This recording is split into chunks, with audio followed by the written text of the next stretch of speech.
Post-op day 45, thumb extensor tendon, doing some Memorial Day good deeds at the parents' house. Nephew, helper. Hi!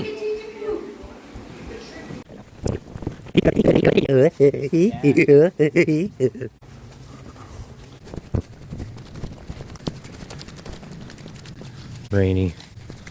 The old doorway. Done been rotted good. Them screws. You can't screw into nothing. No, you can't. Huh.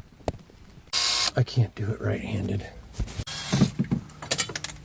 You're gonna witness a workplace accident. Now we're unscrewing, since the hinges are in a different spot. The top matched. Now we unscrew the bottoms, screw them into the door, and make new mortises in the frame. And we got 2 out of 3 hinges out. Door is stable. Stay tuned for tomorrow, day 46, post-op thumb extensor tendon. Okay, bye!